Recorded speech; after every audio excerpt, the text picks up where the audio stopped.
الحمد لله الذي أرسل رسوله بالهدى ودين الحق ليظهره على الدين كله ولو كره المشركون.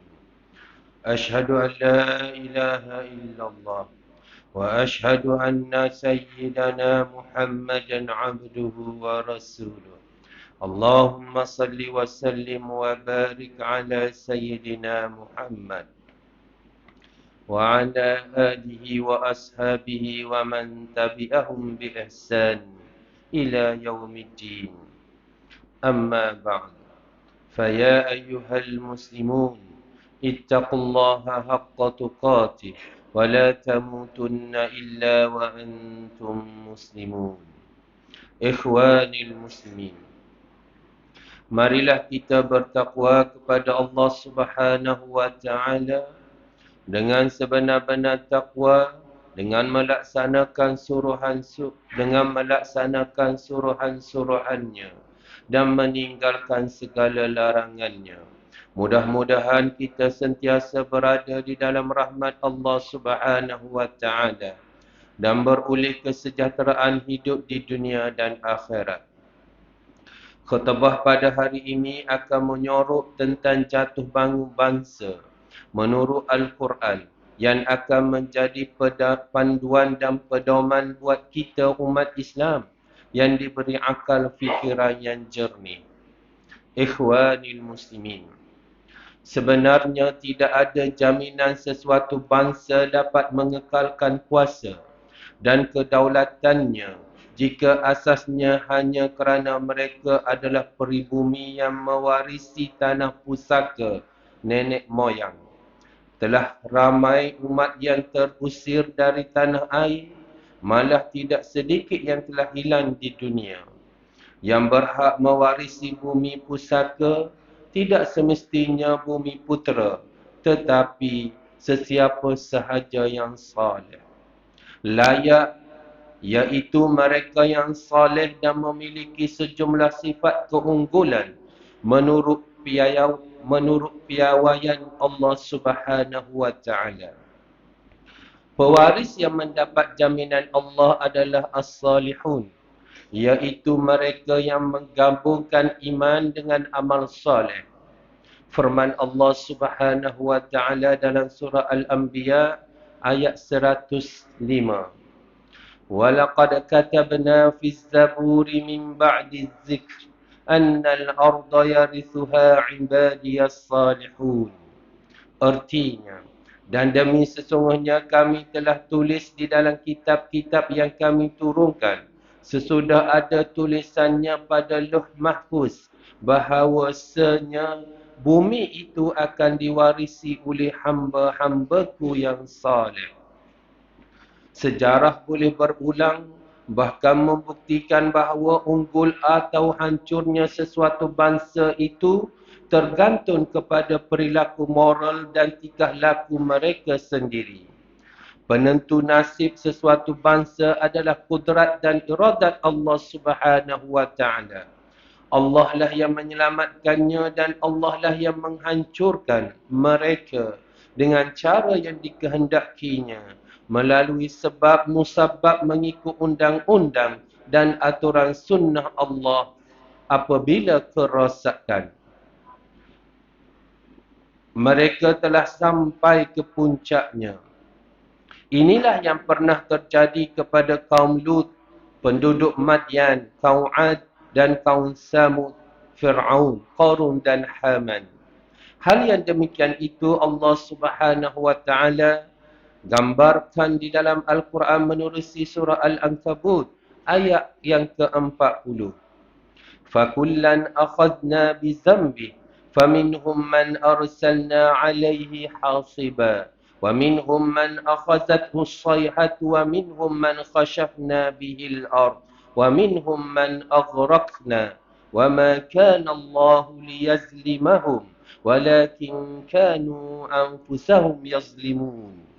Artinya, maka tiap-tiap mereka itu kami seksa disebabkan dosanya. Maka di antara mereka ada yang kami timpakan kepadanya hujan batu kerikil. Dan di antara mereka ada yang ditimpakan suara keras yang menggurau. Dan di antara mereka ada yang kami benamkan ke dalam bumi. Dan di antara mereka ada yang kami tenggelamkan. Dan Allah sesekali tidak hendak menganiayai mereka. Akan tetapi merekalah yang menganiayai diri mereka sendiri.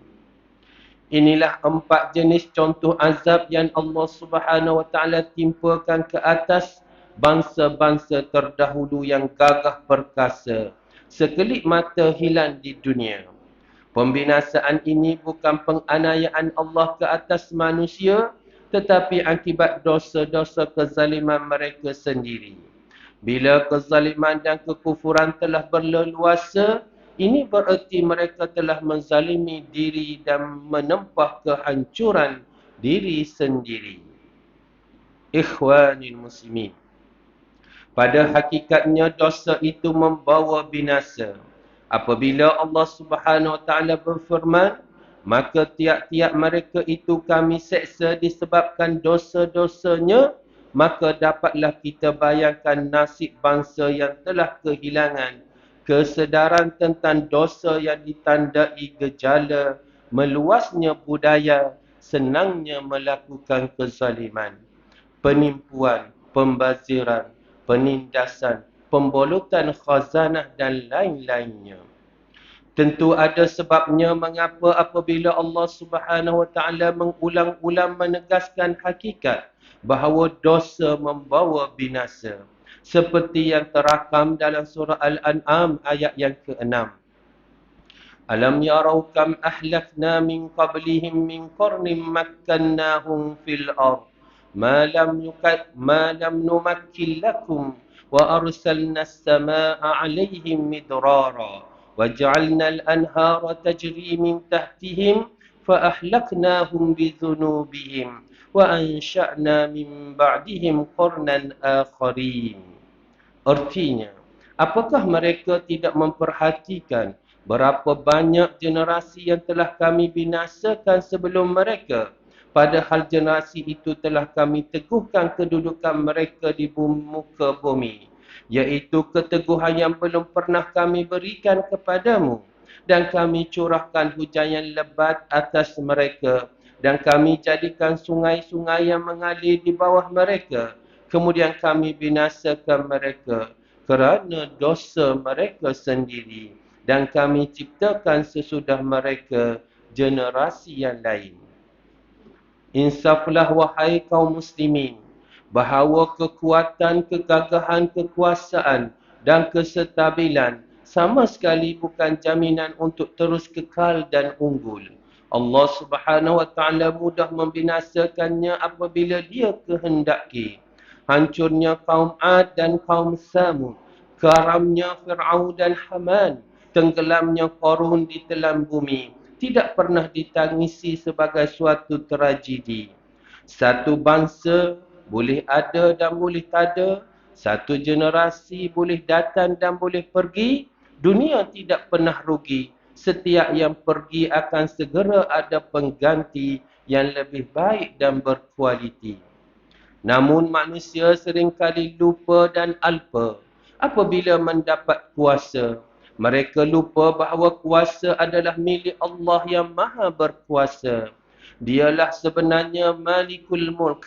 Manusia hanya pemegang amanah yang membawa implikasi ujian sama ada dia mematuhi syarat dan mandat pemiliknya atau dia memperlakukannya sebagai hak dan miliknya sendiri lalu bertindak sewenang-wenang seolah-olah negara dan segala khazanahnya dia yang punya sementara seluruh rakyat adalah hamba dan abdinya. Ikhwanil muslimin, begitulah realiti yang terjadi. Namun ramai manusia yang tertipu apabila menyaksikan fenomena yang memperlihatkan seolah-olah pengkhianat yang banyak dapat, petualang yang sentiasa menang, pembodik yang selalu naik.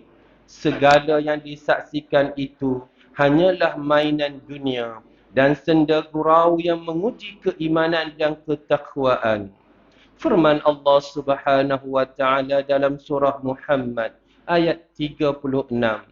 Innamal hayatud dunya la'ibun wa lah wa in tu'minu wa tattaqu yu'tikum ujurakum wa la yas'alkum amwalakum. Artinya, ingatlah bahawa kehidupan dunia yang tidak berdasarkan iman dan takwa hanyalah ibarat permainan dan hiburan. Dan jika kamu beriman serta bertakwa, Allah akan memberikan kamu pahala amal kamu dan dia tidak meminta kepada kamu harta benda kamu, melainkan untuk memberikan kamu barang yang lebih baik daripadanya. Ikhwanil muslimin, akhirnya marilah kita berdoa kepada Allah Subhanahu wa taala agar menyelamatkan kita semua daripada segala wabak penyakit dan bala bencana. Perbanyakkanlah melakukan amal soleh dan menghindari segala kemurkaan Allah Subhanahu wa taala. Ingatlah bahawa mengambil rishwah dan salah guna kuasa, mengambil bahan-bahan yang memabukkan dan salah guna dadah, serta segala perbuatan haram dan hina akan membawa akibat yang buruk di dunia dan akhirat. Khatib juga ingin mengajak sidang Jumaat sekalian agar bersikap lebih cakna kepada golongan yang memerlukan dengan menyalurkan sumbangan sama ada zakat, sedekah dan wakaf kepada Majlis Agama Islam Kelantan selaku badan yang dipertanggungjawabkan untuk memungut dan mengagihkan zakat dan sedekah di negeri Kelantan. Pihak majlis juga memerlukan kerjasama semua pihak untuk menyalurkan maklumat golongan yang memerlukan sekiranya diketahui agar mereka yang kurang bernasib baik akan mendapat pembelaan sewajarnya. بارك الله لي ولكم بالقرآن العظيم ونفعني وإياكم بما فيه من الآيات والذكر الحكيم وتقبل مني ومنكم تلاوته إنه هو السميع العليم. أقول قولي هذا وأستغفر الله لي ولكم ولجميع المسلمين والمسلمات والمؤمنين والمؤمنات فاستغفروه فيا فوز المستغفرين ويا نجاة التائبين.